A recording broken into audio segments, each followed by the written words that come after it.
pessoal, estamos novamente dando prosseguimento à nossa série Alimentação Escolar em Diálogo.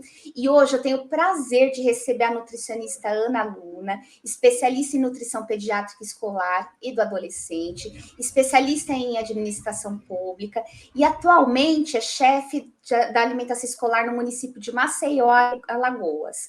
Também é delegada no Conselho Regional de Nutricionistas em Maceió. Ana, agradeço imensamente por ter aceito o nosso convite. É um prazer tê-la conosco. Com certeza, nosso bate-papo e o seu olhar para a questão da segurança alimentar e nutricional no contexto do Programa Nacional de Alimentação Escolar esclarecerá muitas dúvidas dos nossos cozinheiros, nutricionistas, enfim, da equipe escolar. Muito obrigada mesmo. Muito obrigada a você, Cristiane. Ana, conta um pouquinho para a gente da sua trajetória, que eu sei que é longa aí na alimentação escolar, a importância da sua visão.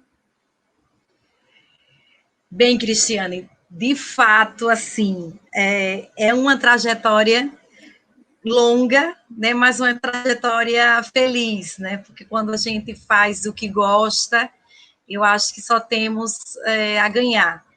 Então, eu gostaria de novo, de agradecer o convite, fico muito feliz de falar sobre uma temática, né, um assunto que me apaixona, e poder contribuir um pouquinho aí na formação dos merendeiros, das merendeiras, aí com certeza é o maior prazer.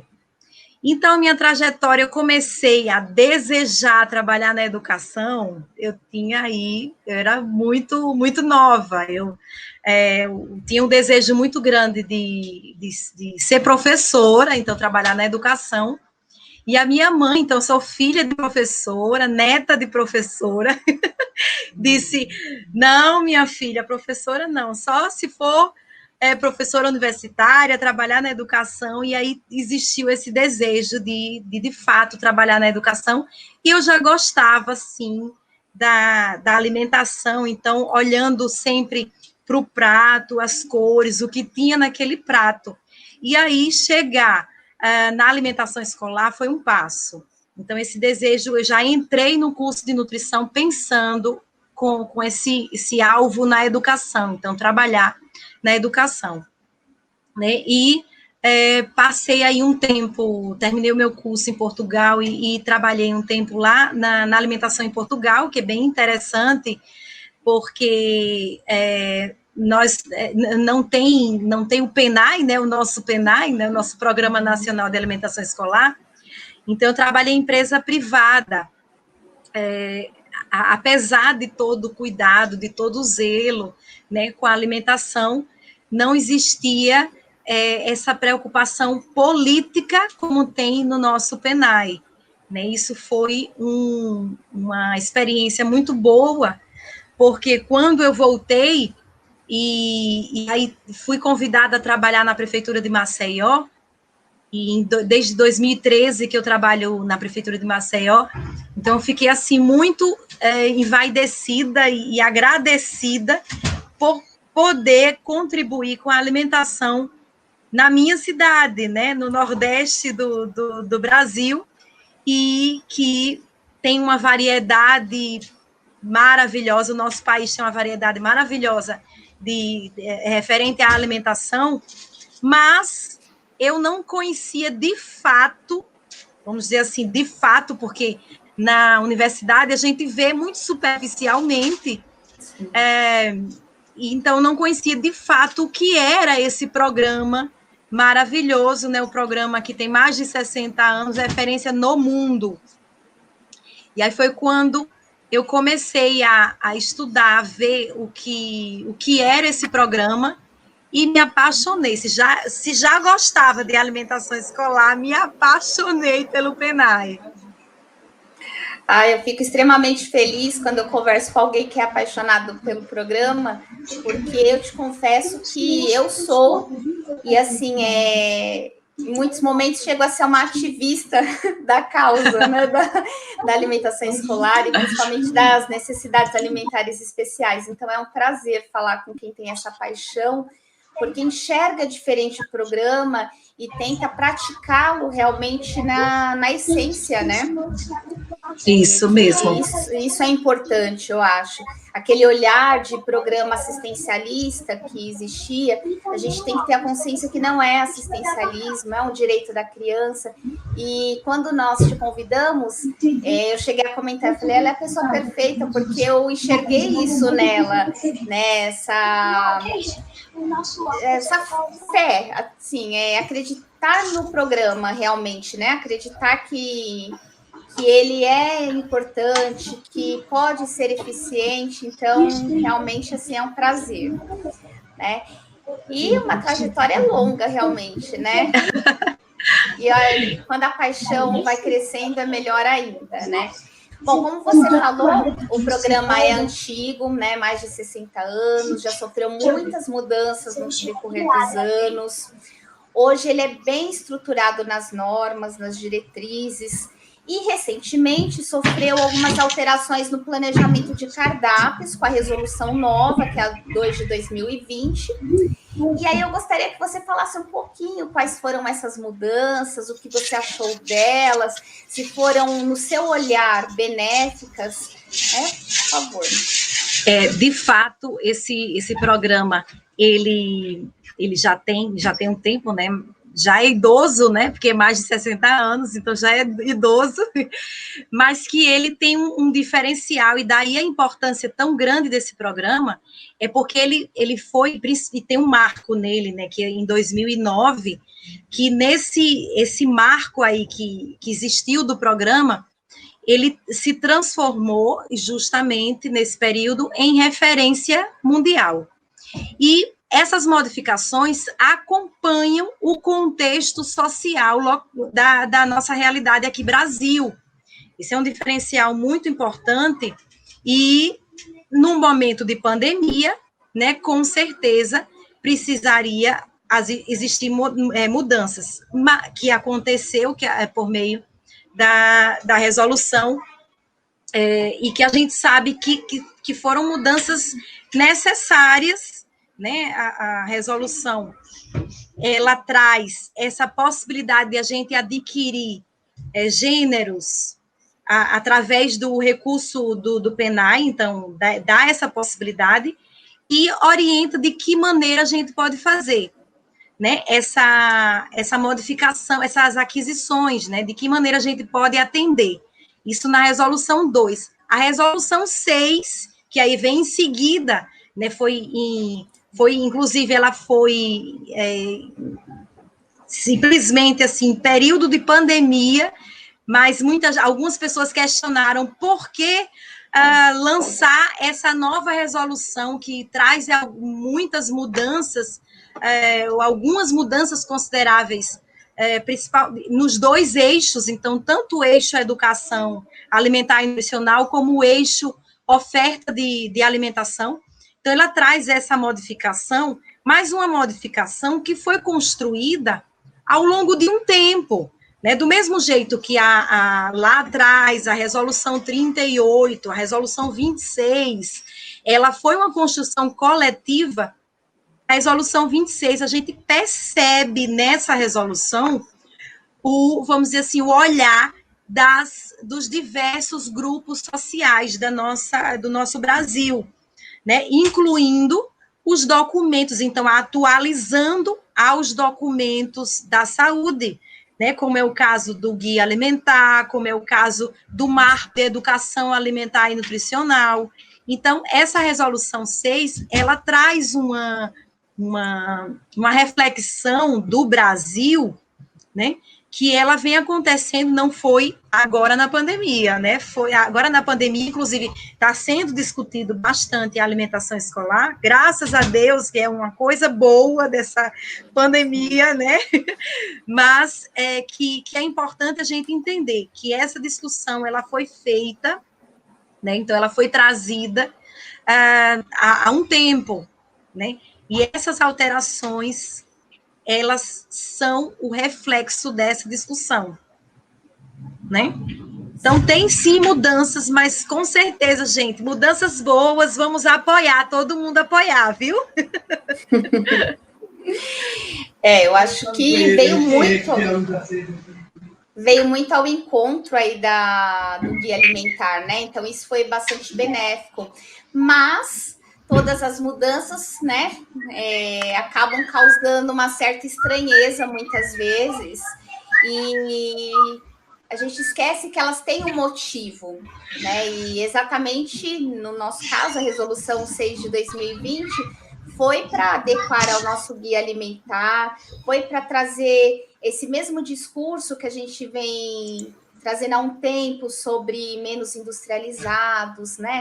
Mais alimentos naturais. Então, ela veio muito ao encontro do que a gente já vinha argumentando bastante.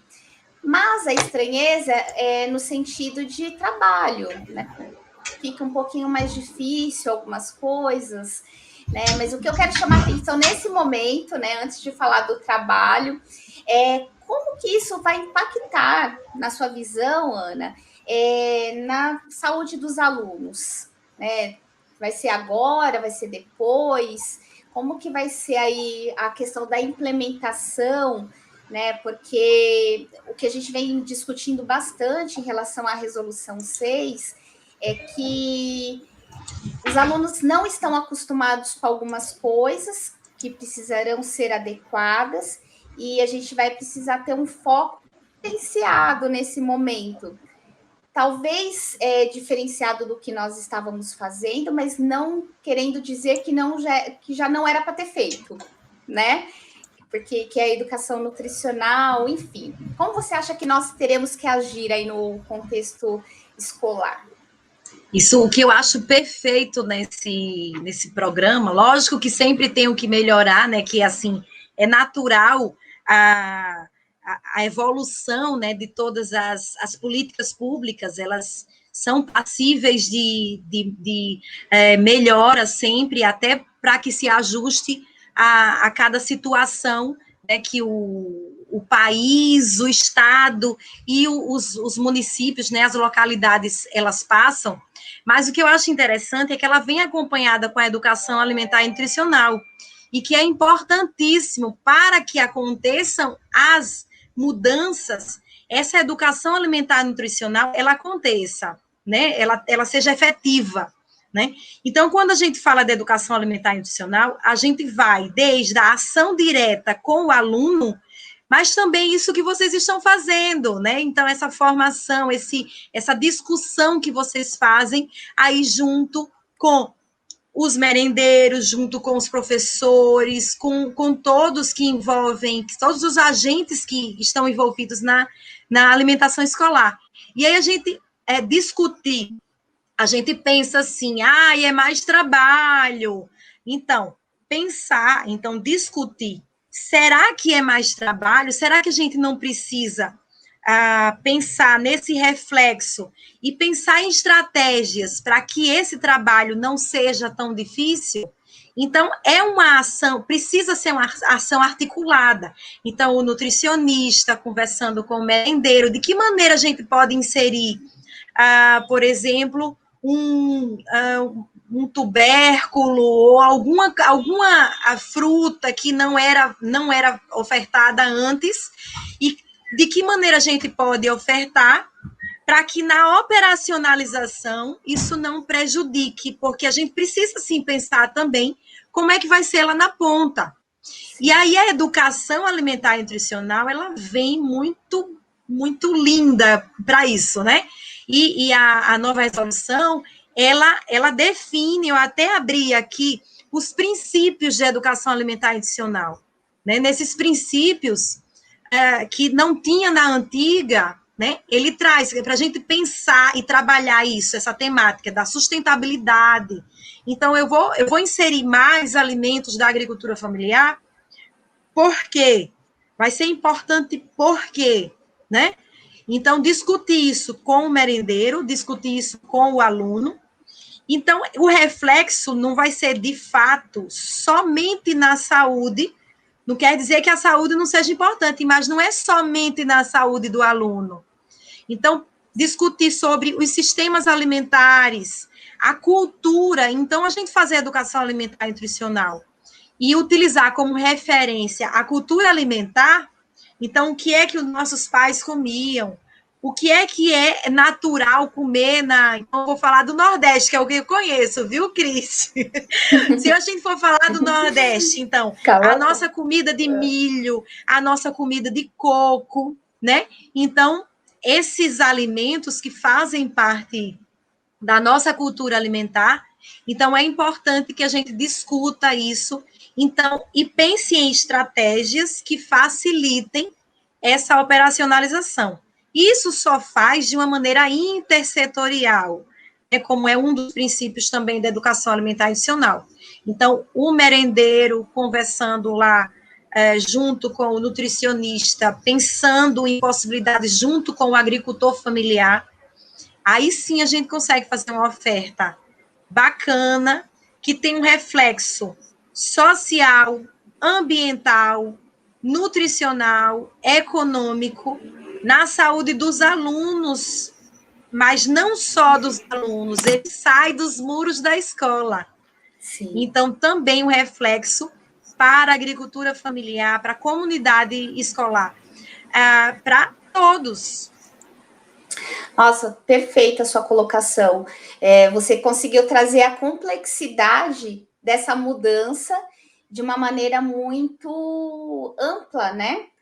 Foi pensado em vários setores aí importantes que refletem na família do aluno também, que isso é importante, é bem o que você falou, ir além dos muros da escola, atingir as famílias, não só dos alunos, mas da comunidade, né? Porque a partir do momento que você consegue trazer mais agricultura familiar, você também está fomentando esse trabalho, né? Então está gerando renda ali naquele local.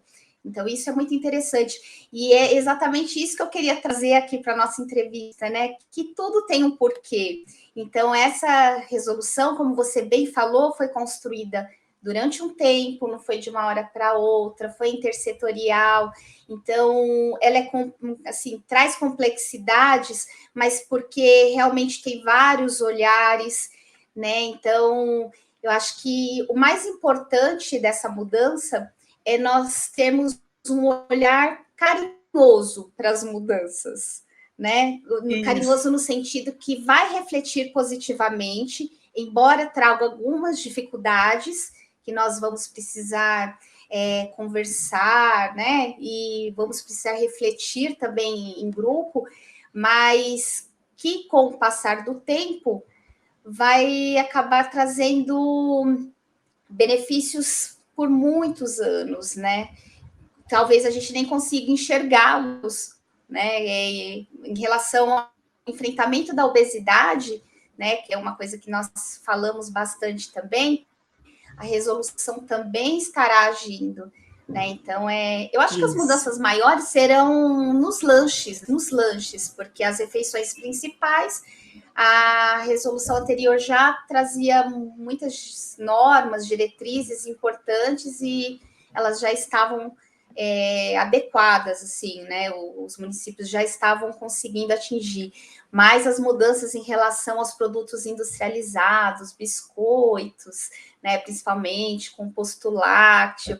Então, acho que é o momento da gente olhar com carinho, né? E pensar que nós estamos aí caminhando para diminuirmos açúcar, sal, gorduras, né? E aí a gente vai estar agindo também diretamente em tudo isso que você falou, né? Na questão da sustentabilidade, economicamente, socialmente, e no enfrentamento da obesidade, que assim é um papel primordial dentro da escola, né? Se deixar, a gente vai falar um montão. Pensando em todas as dimensões, né, do alimento, né? Então, todas as dimensões do alimento, e não simplesmente como eu me lembro, eu ouvia muito a gente falando assim, o que importa é encher a barriga do aluno. Não, não é, né? Então, envolve, inclusive, a escola como com o papel de educadora, então, que é o papel da educação, então, fazendo educação alimentar e nutricional, contribui também para que essa alimentação de boa qualidade, com referencial social, com referencial ambiental, né? Então, respeitando a natureza, então a gente consegue que os hábitos lá fora, né, os hábitos fora da escola, eles sejam também, eles alcancem a sociedade como um todo. Exatamente. E a gente precisa enxergar a alimentação do jeito que ela é, né? Algo rico, né? Que envolve muitos fatores. Então, mas vamos falar da prática, né? Lá na ponta. Então, a gente sabe, né, que algumas mudanças vão necessitar aí de um maior planejamento para execução na ponta, né? Então, de fato, na alimentação que vai para os alunos. E esse planejamento vai precisar ser dentro da cozinha também, né? O que você poderia recomendar, Ana, para facilitar e otimizar o trabalho dos nossos cozinheiros e cozinheiras? Bem, então, tem algumas técnicas, né, que aí eu acho que vai ser importante, é bastante interessante que seja pensado junto com a gastronomia, né? Nós, aqui em Maceió, nós temos uma parceria muito boa com faculdades de gastronomia, eu não sei como vocês fazem aí. E a gente tem pensado em algumas possibilidades, então, tanto com a gastronomia, como também com os agricultores, os próprios agricultores familiares, que trazem muitas vezes tecnologias que eram dos avós, dos pais, e que estão lá no campo e que a gente muitas vezes desconhece. Então, algumas possibilidades no caso da gente. Nós temos, por exemplo, que a gente chama de macaxeira, não sei como é que vocês chamam, que tem Massa o aipim, mandioca. mandioca, pronto. Mandioca. As diferenças das diferentes nomenclaturas, né, do mesmo alimento. Então, a nossa macaxeira, nós pensamos de que maneira a gente pode inserir mais a nossa macaxeira sem ter sem ser tão difícil, né, para o merendeiro lá na ponta descascar e colocar no prato de, muitas vezes, uma escola que tem mais de 1.000 alunos. Então, apesar de ter uma quantidade considerável de merendeiras, mas a gente tem que pensar, sim, de que maneira esse produto pode ter ser mais fácil. Então, aí conversamos com os agricultores, eles disseram, olha só, a gente pode já enviar ela descascada, congelada, que aí melhora a digestibilidade. A gente pensou, poxa vida, que maravilha, melhora a digestibilidade desse produto, dessa macaxeira, e facilita a operacionalização. Né? Então, algumas coisas assim, e precisa ser discutido junto, né? Aí a gente consegue chegar aí a algumas possibilidades. Então, essa conversa, esse diálogo, então, assim, lógico, a gente não consegue discutir, é mais difícil discutir com todos os merendeiros, mas pegar uma representação. Então, nós temos aqui, que nós chamamos de monitores da alimentação escolar, né? Então, são merendeiros que são monitores nas nossas formações, né? Que foram paralisadas, né? As formações presenciais, mas a gente está louco para voltar. Mas esses monitores, eles são representantes dos merendeiros e que eles, as monitoras, elas que estão lá na ponta, elas também nos auxiliam, nos ajudam, nos dão ideias e a gente sempre tem essa discussão de como inserir determinadas coisas. No nosso setor, nós temos uma gastróloga, né, ela é merendeira da rede e é formada em gastronomia, agora é chamada de gastróloga, né, que antes tinha outro nome, agora ela me corrigiu, disse que é gastróloga.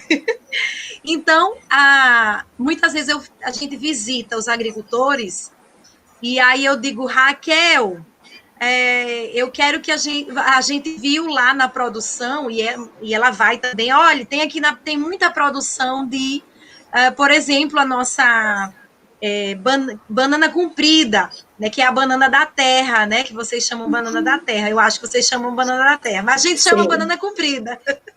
E aí, olha, tem uma produção imensa de banana comprida. Vamos inserir na alimentação escolar.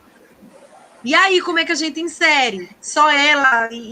Não, vamos inventar mais pratos.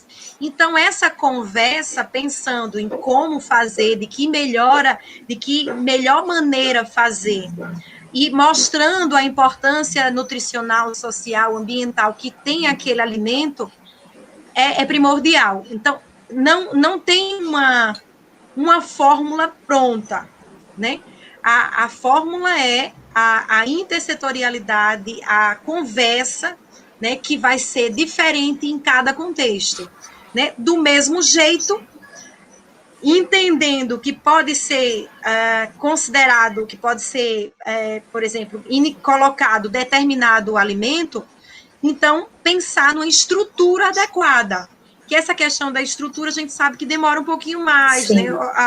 Na administração pública, isso foi uma coisa que eu precisei aprender, tá? Porque eu vim de empresa privada, a gente fazia solicitação e o negócio era rapidinho, né? Então, na administração pública, a gente tem que pensar, fazer um planejamento de curto, médio e longo prazo.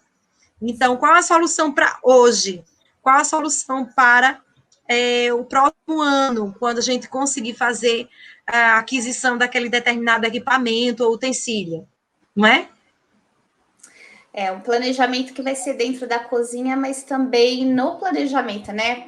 Pensando aí no desenvolvimento do cardápio, né? Então, vai ser entre nutricionistas, cozinheiros, vai envolver todo mundo. Isso. E você trouxe novamente pontos importantes, né? Então, pensar no corte, pensar no pré-preparo, pensar na conservação desse alimento é super importante para que a gente tenha êxito desses alimentos que precisarão ser inseridos, né? Então, é bem interessante. Ana, além dessas mudanças no cardápio, nós temos a questão da pandemia, né, que você pontuou, que talvez esteja afetando o consumo alimentar dos alunos, né? Então, quais os desafios que você acha que nós teremos no retorno às aulas? Olha, de fato, né, é uma situação que tem sido bastante difícil, porque o fato de estar mais tempo em casa, então as procuras não têm sido, né, a gente falando assim, de uma maneira geral, eu queria inclusive que fosse feito mais pesquisas a respeito desses hábitos, não só alimentares, mas de outros comportamentos que a sociedade está tendo, né, devido a essa pandemia. Ela tá deixando algumas cicatrizes, né? Ou ainda não são cicatrizes, talvez ainda não sejam cicatrizes, mas vão deixar, assim, algumas cicatrizes na nossa população, e não só na população brasileira, mas na população mundial, né? Esses efeitos estão acontecendo aí em todo o mundo, e eu acredito que vai ser primordial nesse retorno as ações as ações práticas, apesar de existirem pessoas que falam, precisamos ter sim um certo receio para as atividades na horta, as atividades culinárias na escola, mas considerando todos os cuidados da biossegurança, né? Eu acho que as melhores estratégias para esse retorno a uma alimentação saudável é justamente isso. E aí nós temos feito aqui na nossa rede, a partir das nossas formações, né, os nossos merendeiros têm feito algumas ações já de maneira remota, então já nas mídias sociais, chamando a atenção para os alunos. Então, fazendo receitas, chamando, então, motivando os alunos a fazerem essas receitas saudáveis em casa, com o que tem em casa. Então, são receitas simples, saudáveis, mostrando que ele pode chegar. Então, para que esse diálogo, agora, já, durante a pandemia, ele não seja cortado. Então, se a escola tiver essa possibilidade de se articular com os alunos e já manter esse diálogo no sentido, então, na direção da alimentação saudável, é perfeito, né? E nesse retorno, ações mais práticas. Então, o retorno às hortas, ou o diálogo com o agricultor, né? Então, mostrando a importância do agricultor e daquele alimento trazido pelo agricultor. Então, formando vínculo com a pessoa que produz. Sim. Então, acho que são ações muito, muito bacanas, muito eficazes, e com a pessoa que produz lá no campo e com a pessoa que produz lá na escola, então, com o merendeiro. Então, as ações com o merendeiro, as ações com o agricultor, eu acho que seriam essenciais, né, se está fazendo parte do nosso planejamento. E eu acho que são essenciais para essa retomada, considerando estratégias ainda na pandemia. Sim. Sem esquecer que, embora a gente precise se adequar aí no retorno às aulas, todos os outros cuidados continuam, né? E aí a gente vai falar mais para frente disso, pessoal. A gente vai abordar a questão das boas práticas, né? Enfim, tudo que vai precisar ter um olhar diferenciado, porém a gente não pode perder o foco do que já existia, né? Então, reforçar as ações de educação nutricional, reforçar o que nós já vínhamos fazendo da questão de segurança dos alimentos. Então, precisa. Isso que você falou é muito interessante, né? Dessa para dentro do lar. Aqui em Guarulhos nós tivemos algumas ações, alguns cozinheiros fizeram vídeos valorizando arroz com feijão, que é bastante interessante, né? Dá valor para o que nós temos realmente, para a comida de verdade, né? Entre outras, tivemos várias, mas esses pontos foram importantes que você trouxe, Ana. Foi assim um prazer enorme ter você conosco. Muito obrigada novamente por ter aceitado o nosso convite. Foi ótimo, realmente. Eu fico muito feliz, né, de poder conversar com pessoas como você. E eu gostaria que você encerrasse deixando uma mensagem para os nossos cozinheiros, cozinheiras, para esse momento aí que nós estamos em casa, mas precisamos nos cuidar, né? E vamos retomar, se Deus quiser. Não sabemos quando, mas vamos retomar. Isso mesmo, é verdade. Então, a mensagem que eu deixo, gente, inclusive é uma frase de minha autoria, né? Um momento que eu estava assim bastante inspirada, uma frase bastante que assim ela resume, né, o meu sentimento com relação à alimentação escolar. Às vezes a gente fica pensando muito nos problemas, nas dificuldades, e eu me lembro, eu já fiz um curso em parceria com um colega sobre alimentação escolar, e quando eu estava falando assim, aí o pessoal falou assim, você fala como se fosse tudo maravilhoso, como se não tivesse dificuldade nenhuma. Na verdade, quando a gente pensa que não é só um prato de comida, né? Então a gente começa a refletir o como é importante a nossa prática cozinheiro, então merendeiro lá na ponta, a nossa prática nutricionista, a nossa prática agricultor familiar. E aí eu deixo essa frase que ela diz assim: enquanto que para muitos é apenas um prato de comida, para outros é um prato de esperança. É a possibilidade de estarem prontos para aprender e para serem protagonistas na mudança da sua própria realidade. E é isso. Muito Muito legal, Ana. Muito obrigada mesmo, viu? Nós terminamos aqui nossa entrevista. Espero que vocês gostem, que absorvam bastante do que foi falado aqui, que nós tenhamos realmente momentos de reflexão juntos, né? E vamos caminhando, buscando sempre o melhor. Se cuidem, um grande abraço. Até mais.